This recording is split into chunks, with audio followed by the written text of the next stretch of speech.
malamang yun ang dadagdag pagbabasihan yun. na. Yun na yung inyong sweldo. Opo, yun ang basic na. Pero ating kunan ng mga pananaw ang iba't ibang grupo gaya po ng Trade Union Congress of the Philippines or yung TUCP Party List partner. Sa nangyari na ito, nadagdag 50 pesos sa arawang sahod. Mula ho, nakaraang taon, 35 pesos ang idinagdag. Yes. So ngayon, 50 pesos. Nasa linya ho natin ang spokesperson ng Trade Union Congress of the Philippines or TUCP, si Sir Carlos Miguel Oñate. Sir Carlos, magandang umaga po sa inyo. Welcome po sa Saksi sa Double B. Magandang umaga po. Magandang umaga din po sa inyo, Double Weng, at magandang umaga po sa lahat ng ating mga taga-subaybay. Maraming salamat po sa oras. Sir Carlos, ganito lang.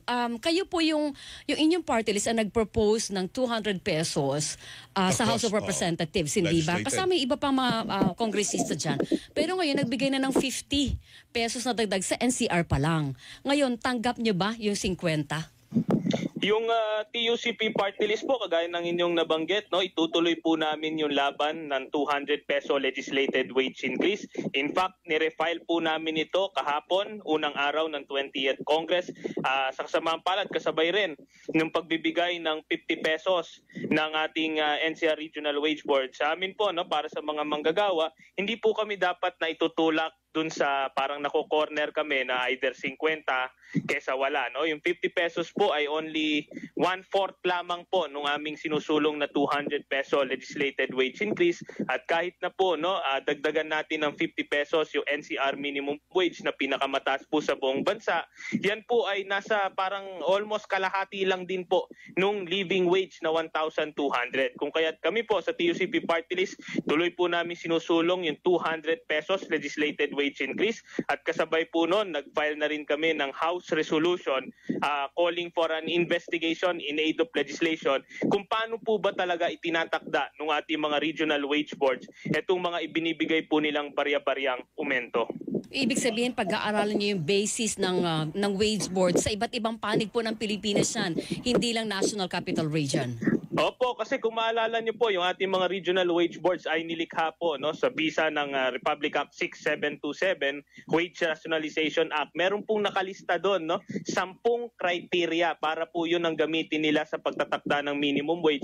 Ang pangunahin ho doon na criteria ay yung karapatan at demand for a living wage. Yet, pag binasa nyo po yung wage order number 26 na latest ng National Capital Region, ni isang banggit po nung living wage wala po doon. At kahit po basahin nyo pabali-baliktad yung wage order, wala po kaming makita doon na basihan kung bakit nag-arrive po sila doon sa magic number nila na 50 pesos. Bakit hindi 60, bakit hindi 70 pesos? Hindi po transparent, hindi po malinaw kung paano po nag-arrive dito sa binigay na aumento. Sir Carlos, yung kahapon, kausap natin ang National Productivity Board at binanggit sila, isa sa mga dahilan ho doon, although na-mention naman yung cost of living, pero wala nang naibigay na figura kung magkano ba dapat ang cost of living para mabuhay ng at least komportable ang isang pamilya sa isang buwan. Economic condition, ekonomiya daw ho natin kasi gumanda eh. Maayos, pati pag ninegosyo. Oo, kaya ho napagbigyan itong 50 na so para pinakamataas na naibigay in recent years na dagdag sa arawang sahod. Yun pong mga binabanggit po na factors po ng ating National Wages and Productivity Commission.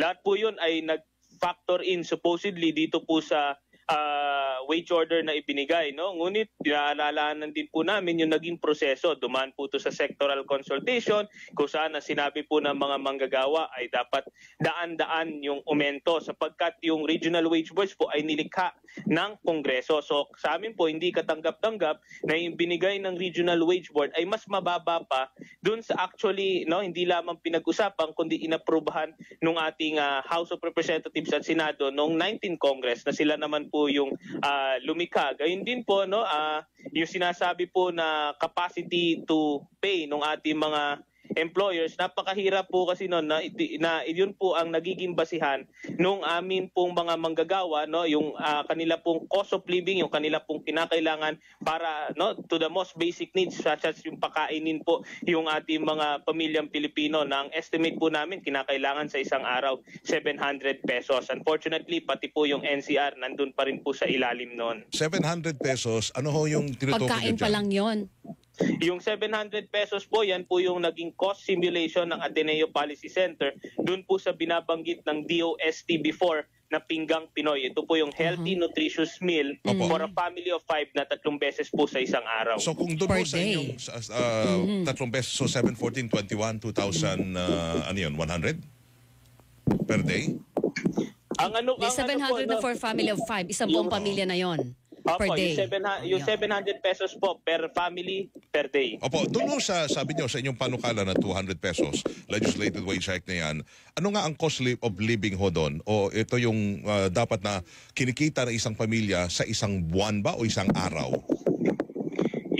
Yung atin pong 200 pesos na legislated wage increase, sa katunayan po nagsimula po ito bilang isang wage recovery measure. Kung maalala nyo po, TUCP rin ang unang nagsulong ng 150 pesos. Ang reason lamang po nun ay para bawiin po yung nawalang halaga dahil nakinain po ng inflation.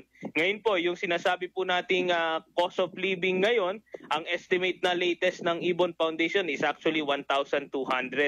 Kaya ito pong 200 pesos legislated wage increase ay unang hakbang pa lamang po tungo dun sa tunay na cost of living ng ating mga manggagawa. Yung cost of living na yan, 1,200 pesos per person per day.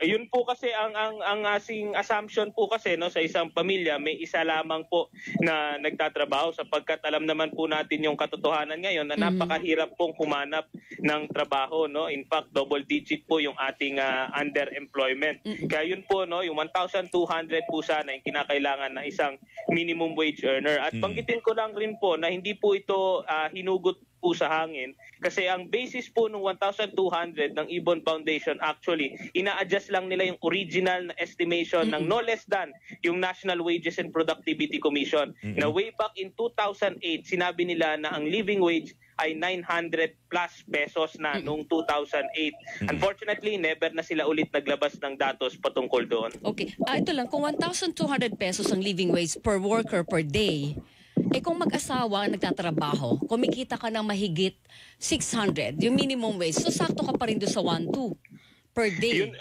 Yun na po ngayon ang ginagawa, pero actually ang nangyayari po, hindi naman minsan si husband nagtatrabaho on a minimum wage, si Mrs. kadalasan even gusto natin na universal yung coverage ng minimum wage, minsan napipilitan siya magtrabaho doon sa mga hanap buhay na kahit below minimum basta makaipsan. Ngayon yung gap between yung kanilang household income tsaka yung kinakailangan nilang cost of living, usually doon na po pumapasok yung nakakatakot na salita ng utang. Yun lang. Ito lang, naka-file nyo na yung legislated wage hike na 200 pesos ulit. Pero ano yung chance na makalusot ngayong 20th Congress?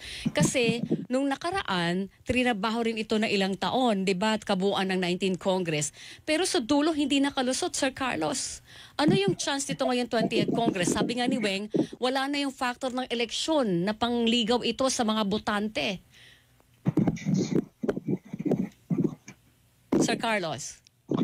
Yung tsansa po ngayon ng ating 200 pesos legislated wage increase ngayon pong 20th Congress, naniniwala po kaming hamak mas mataas kesa noong 19th Congress, sapagkat ang pinakamalaki yung pagkakaiba ngayon ay first day final yung 200 pesos legislated wage increase.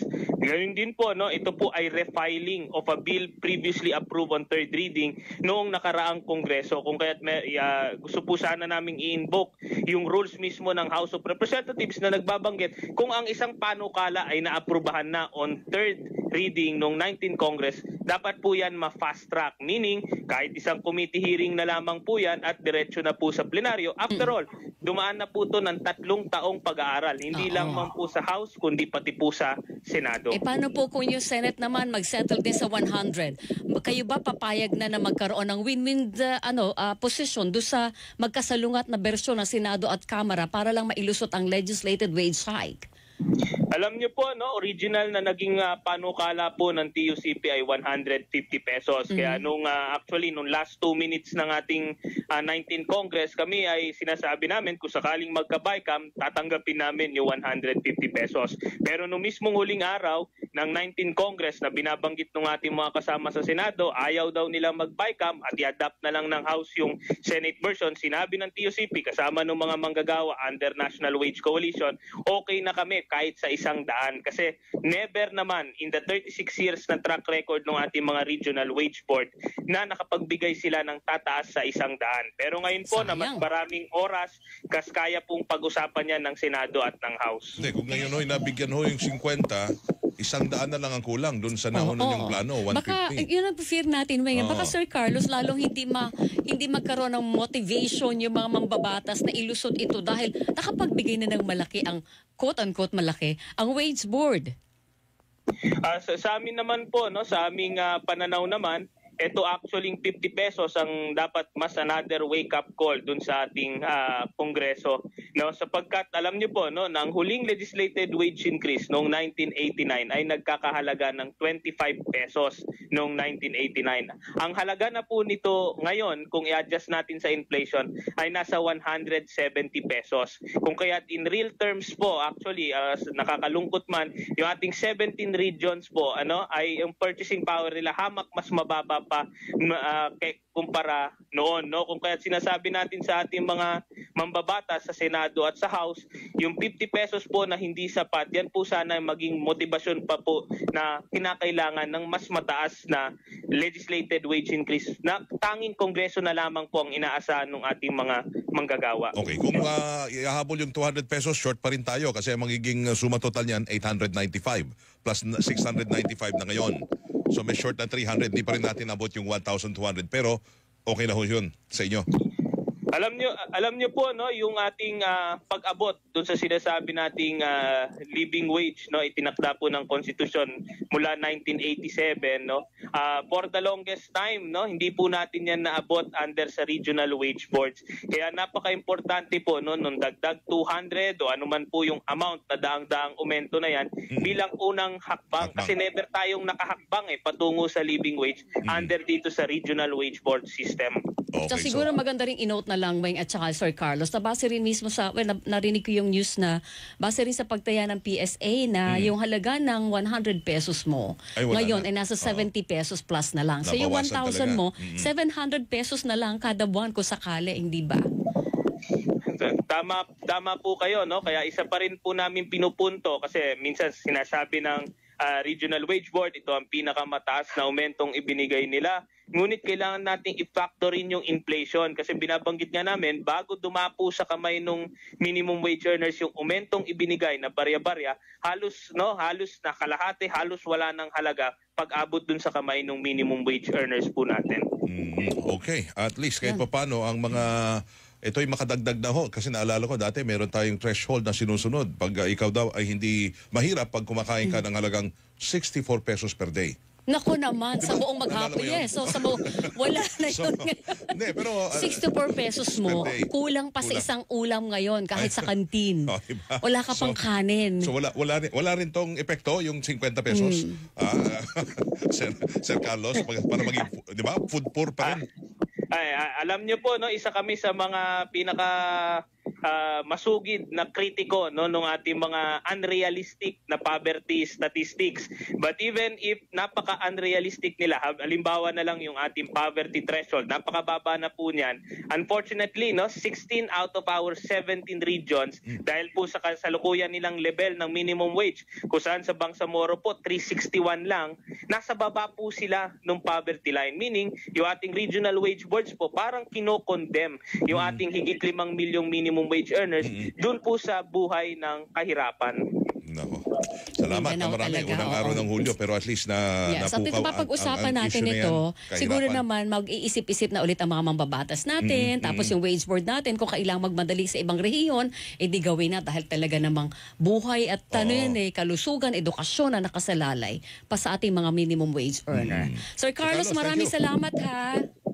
Maraming salamat din po at mabuhay po kayo. Good morning, sir. Carlos Miguel Oñate, siya ho, ang spokesperson ng Trade Union Congress of the Philippines or TUCP party list na yung inaabakan mga partner, sila na yung nag-refile naman sila. Kahapon hindi natin nabalitaan. Ngayon pala, kahapon pala na-refile nila. First day Yung, ng pagbubukas ng 20th Congress. Yung dagdag ho na 200 pesos.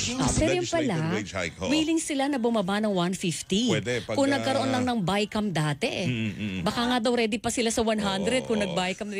Kasi baka malamang Sayang, sasabihin sayang. na, hindi, nadagdagan na 50, so Ayan, 100 na lang. Okay na tayo. So mukhang panalo ang Senado dahil nandun pa rin ho sa gitna. Diba? Pero Anyway. silipin ho natin yan kung ano magiging epekto niyan sa mga susunod na panahon.